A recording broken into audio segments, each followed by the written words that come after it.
નમસ્કાર વિદ્યાર્થી મિત્રો, છેલ્લા લેક્ચરમાં આપણે ચેપ્ટર નંબર 2 CSS અને જાવાસ્ક્રિપ્ટની શરૂઆત કરી હતી, જેમાં CSSનો પરિચય, CSSની વાક્યરચના, CSSના લાભ અને હાનિ એટલે કે ફાયદા અને ગેરફાયદા જોયા હતા.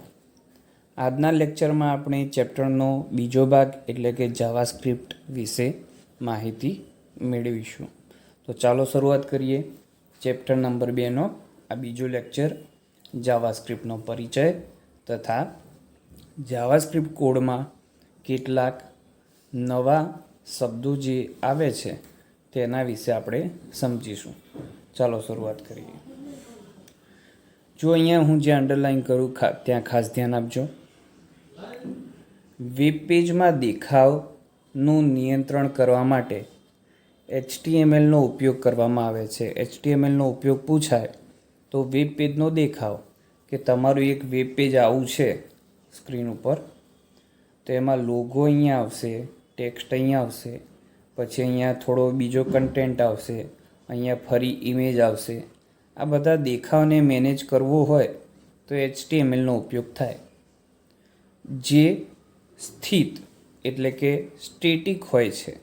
HTMLમાં બનાવવામાં આવેલ વેબ પેજ કેવું હોય છે પૂછાય તો તમારે જવાબ લખવાનો સ્ટેટિક એટલે કે સ્થિત. સ્થિત એટલે શું કે જેવું આપણે બનાવ્યું હોય તે સ્ક્રીન ઉપર તેવું ને તેવું દેખાય, તેમાં કોઈ પણ ફેરફાર થઈ શકે નહીં. જેમ કે અહીંયા લખ્યું છે કે બ્રાઉઝર એકવાર વેબ પેજને રેન્ડર એટલે પ્રોસેસ કરે પછી તેને બદલી શકાતા નથી, તેથી તેને સ્ટેટિક એટલે કે સ્થિત કહેવામાં આવે છે. HTML માત્ર અપરિવર્તનશીલ વેબ પેજ આપી શકે છે. અપરિવર્તનશીલ એટલે જે ઉપર આપણે વાત કરી તે જ, બંનેનો અર્થ એક જ થાય છે. આમ વેબ માટેની નવી પ્રોગ્રામિંગ ભાષામાં વધુ સંવાદનની જરૂર ઊભી થઈ. શેની વધારે જરૂર ઊભી થઈ? સંવાદન એટલે કોમ્યુનિકેશન, બરાબર? બંને બાજુ સંવાદનની જરૂર ઊભી થઈ નવી પ્રોગ્રામિંગ ભાષામાં. તેથી નેટસ્કેપે, ખાસ અહીંયા ધ્યાન આપજો, હું અહીંયા સ્ક્વેર કરું છું, આ MCQમાં ઘણી વખત પૂછાઈ ચૂક્યું છે. કઈ કંપનીએ? નેટસ્કેપે જાવાસ્ક્રિપ્ટનો વિકાસ કર્યો. પૂછાય કઈ કંપનીએ જાવાસ્ક્રિપ્ટનો વિકાસ કર્યો? કંપનીનું નામ છે નેટસ્કેપ. ઓપ્શનમાં આપવામાં આવશે ગૂગલ, એપલ, એના જેવા બીજા પણ નામ હોઈ શકે, જેમ કે માઇક્રોસોફ્ટ વગેરે. જવાબ આવશે તમારો નેટસ્કેપ. કઈ કંપનીએ જાવાસ્ક્રિપ્ટનો વિકાસ કર્યો? નેટસ્કેપે. જાવાસ્ક્રિપ્ટ શું છે? જાવાસ્ક્રિપ્ટ એ વેબ પેજમાં પ્રોગ્રામિંગનું પાસું ઉમેરવાની સુવિધા આપતી સ્ક્રિપ્ટિંગ ભાષા છે. શું છે? સ્ક્રિપ્ટિંગ ભાષા. શેના માટે? વેબ પેજમાં પ્રોગ્રામિંગનું પાસું ઉમેરવા માટે ઉપયોગમાં લેવામાં આવતી સ્ક્રિપ્ટિંગ ભાષા એટલે જાવાસ્ક્રિપ્ટ, બરાબર?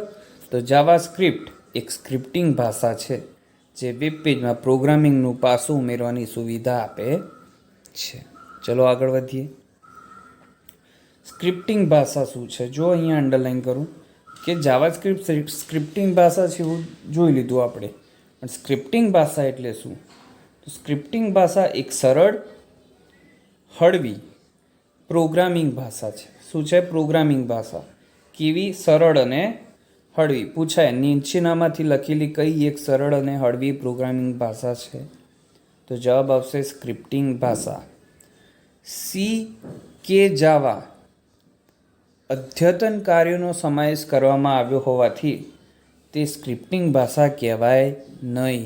ખાસ ધ્યાન રાખજો. પૂછાય સી અને જાવા સ્ક્રિપ્ટિંગ ભાષા છે, સાચું કે ખોટું? તો ખોટું. સી અને જાવા અદ્યતન કાર્યો માટેની ભાષા છે, તેથી તેનો આમાં સમાવેશ કરવામાં આવતો નથી. શેમાં સમાવેશ કરવામાં આવતો નથી? સ્ક્રિપ્ટિંગ ભાષામાં. તો શેનો સમાવેશ કરવામાં આવે છે? તો જાવાસ્ક્રિપ્ટનો એક સરળ અને હળવી પ્રોગ્રામિંગ ભાષા છે. ચલો, આલેખનમાં સુધારો. વેબસાઇટના આલેખનમાં સુધારો કરવા તથા ફોર્મની યથાર્થતા ચકાસવા માટે વેબ પેજમાં જાવાસ્ક્રિપ્ટનો ઉપયોગ કરવામાં આવે છે.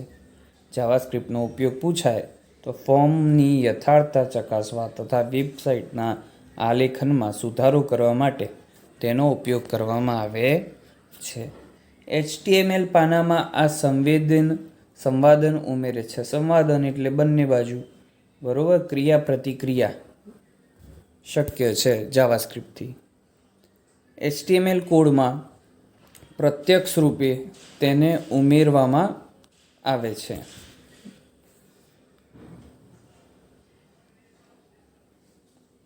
ચાલો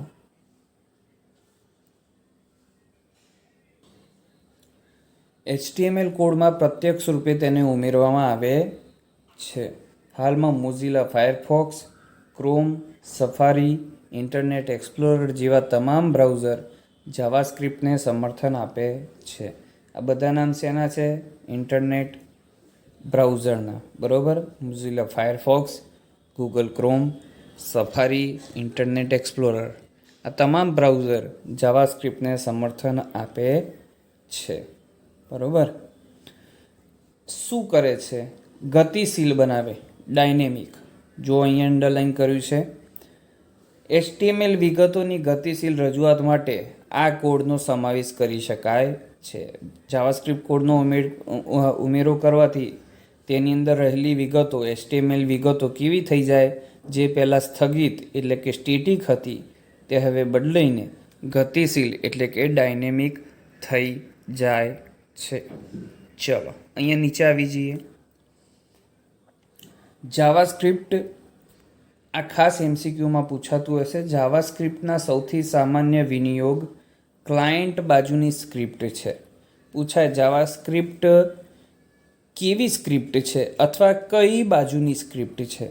તો જાવાસ્ક્રિપ્ટ ક્લાયન્ટ બાજુની સ્ક્રિપ્ટ છે. ક્લાયન્ટ બાજુની સ્ક્રિપ્ટ એટલે શું? તો જો અહીંયા હું દોરું છું, ધ્યાનથી જોજો. ઇન્ટરનેટ ઉપર આપણે જ્યારે કાર્ય કરીએ ત્યારે આપણું કમ્પ્યુટર ક્લાયન્ટ સાઈડ કહેવાય અને ઇન્ટરનેટ બાજુનું સર્વર જે હોય એ સર્વર સાઈડ કહેવાય, બરોબર. તો જ્યારે વિગતોને આપણે ઇન્ટરનેટ ઉપર મોકલીએ ત્યારે મોકલતા પહેલાં આપણા PC પર જો તેને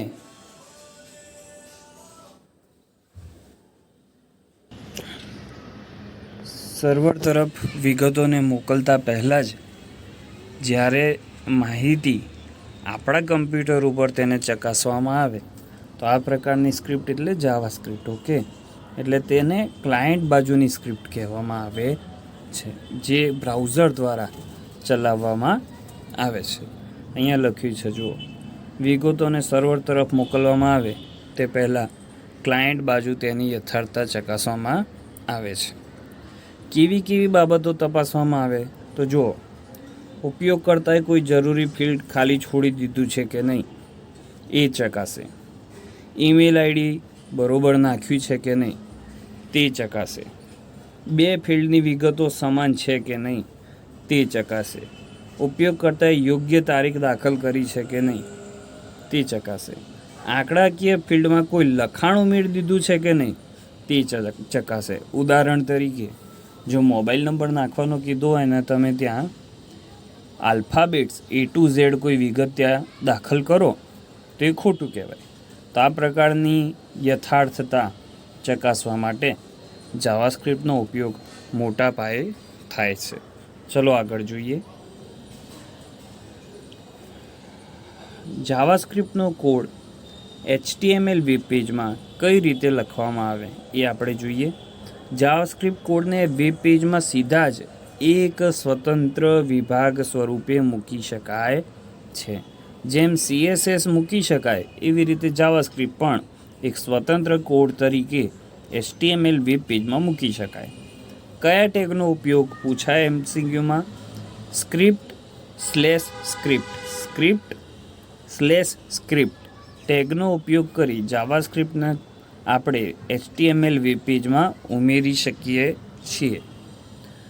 આ 2 ટેગની વચ્ચે જેટલું પણ લખાણ હોય એ બધો કોડ જાવાસ્ક્રિપ્ટ કોડ કહેવાય.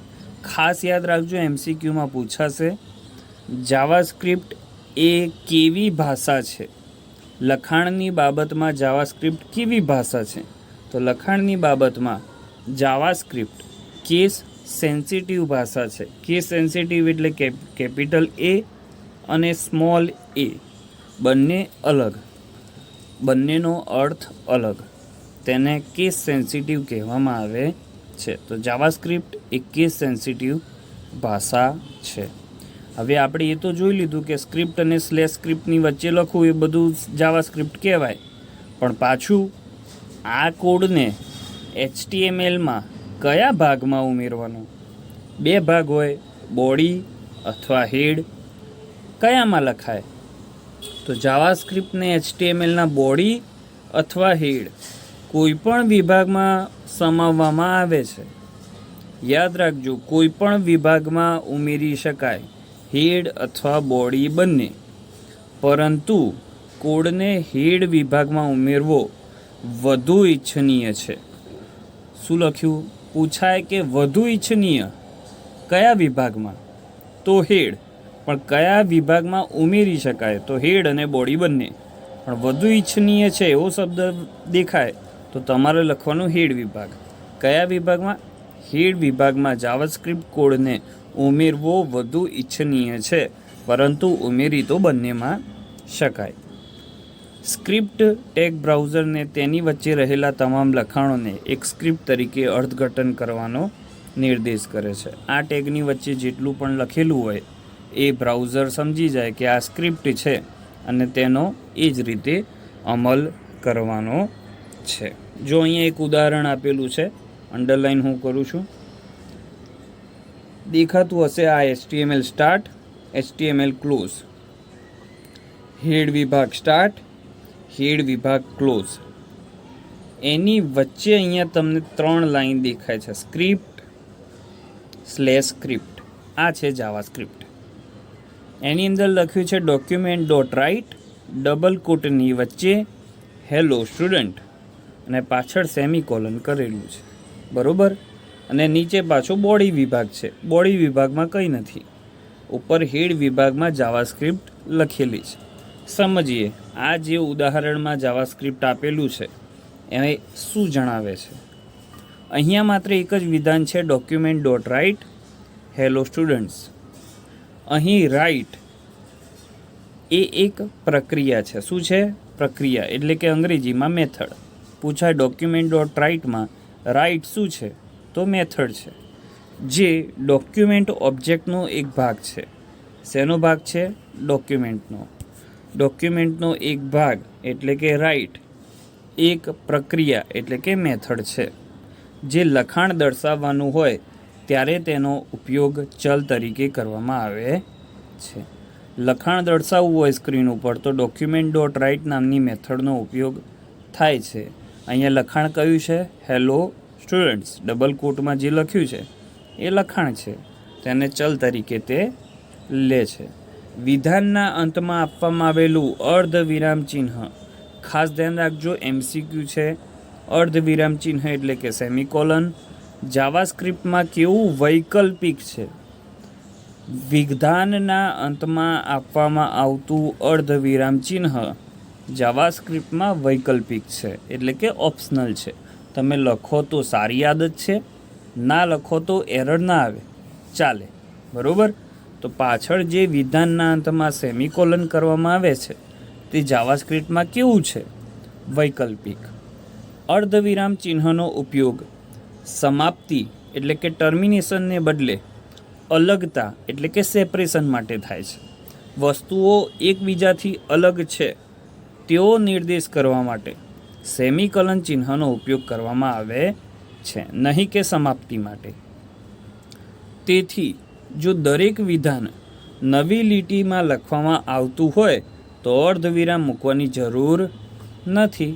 જો દરેક સેન્ટેન્સ તમે જાવાસ્ક્રિપ્ટનું નવી લાઇનમાં લખતા હો તો દરેક લાઇનના અંતમાં તમારે સેમિકોલન લખવાની જરૂર છે નહીં. સિમ્પલ, બરાબર.